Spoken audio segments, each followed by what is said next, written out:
एक शहर के रेलवे स्टेशन पर एक भिखारी रहता था जो वहां आने जाने वाली रेलगाड़ियों में यात्रियों से भीख मांगकर अपना पेट भरता था। एक दिन भीख मांगते समय उसने सूट बूट पहने हुए एक लंबे व्यक्ति को देखा। वह सोचने लगा कि यह व्यक्ति अमीर है और मुझे अच्छी भीख देगा। वह उस व्यक्ति के पास जाकर भीख मांगने लगा। उस व्यक्ति ने भिखारी को देखकर कहा, तुम हमेशा मांगते ही रहते हो, क्या कभी किसी को कुछ देते भी हो? भिखारी ने जवाब दिया, साहब मैं तो एक भिखारी हूँ, मेरी इतनी औकात कहाँ कि मैं किसी को कुछ दे सकूं। लंबे व्यक्ति ने मुस्कुराते हुए कहा, अगर तुम किसी को कुछ दे नहीं सकते तो तुम्हें मांगने का भी हक नहीं है। मैं एक व्यापारी हूँ और लेन देन में विश्वास करता हूँ। अगर तुम्हारे पास मुझे देने के लिए कुछ होगा तभी मैं तुम्हें कुछ दूंगा। यह कहकर वह व्यक्ति ट्रेन में बैठकर चला गया। भिखारी उसकी बातों को गहराई से सोचने लगा। उसे महसूस हुआ कि शायद उसे भीख में कम पैसे इसलिए मिलते हैं क्योंकि वह बदले में कुछ नहीं देता। लेकिन वह सोचने लगा कि वह तो खुद एक भिखारी है, आखिर वह लोगों को दे क्या सकता है। 2 दिन तक भिखारी इस सवाल का जवाब ढूंढता रहा। तीसरे दिन उसकी नजर स्टेशन के आसपास खिले हुए फूलों पर पड़ी। उसने सोचा,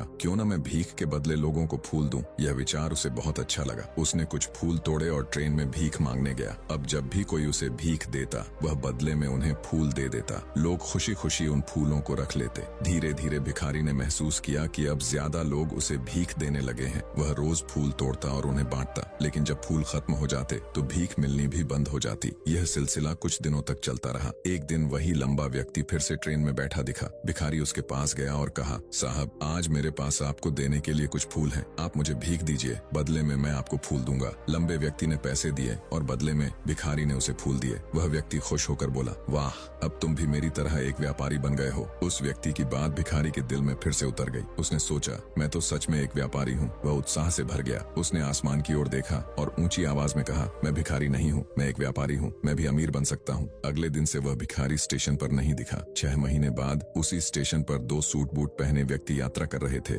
उनमें से एक ने दूसरे से पूछा, क्या आप मुझे पहचानते हैं? दूसरे ने कहा, नहीं, शायद हम पहली बार मिल रहे हैं। पहले व्यक्ति ने मुस्कुराकर कहा, हम पहली बार नहीं बल्कि तीसरी बार मिल रहे हैं। मैं वही भिखारी हूँ जिसे आपने एक बार भीख देने से मना किया था और दूसरी बार जिससे आपने फूल खरीदे थे। दूसरा व्यक्ति अचंभित होकर बोला, ओह अब याद आया, लेकिन आज तुम सूट बूट में कहाँ जा रहे हो? भिखारी से व्यापारी बने व्यक्ति ने कहा, आज मैं फूलों का एक बड़ा व्यापारी हूँ और अपने व्यापार के सिलसिले में दूसरे शहर जा रहा हूँ। उसने आगे कहा, आपने मुझे पहली बार में प्रकृति का नियम सिखाया था कि कुछ पाने के लिए हमें कुछ देना होता है। दूसरी बार आपने मुझे बताया कि मैं एक व्यापारी हूँ। आपकी बातों ने मेरी सोच बदल दी। मैंने फूल बेचकर पैसे जमा किए और उनसे फूलों का व्यापार शुरू कर दिया। अब मैं एक सफल व्यापारी हूँ। इस कहानी से हमें यह सीख मिलती है कि सफलता हमारी सोच में छिपी होती है। यदि हम खुद को छोटा समझते रहेंगे तो हम हमेशा छोटे ही बने रहेंगे। बड़ा बनने के लिए अपनी सोच को बदलना और खुद को पहचानना जरूरी है। जब हम अपने आत्मसम्मान को जगाते हैं और बड़ा सोचते हैं तो सफलता हमारे कदम चूमती है। गिव एंड टेक का नियम ही सफलता की कुंजी है।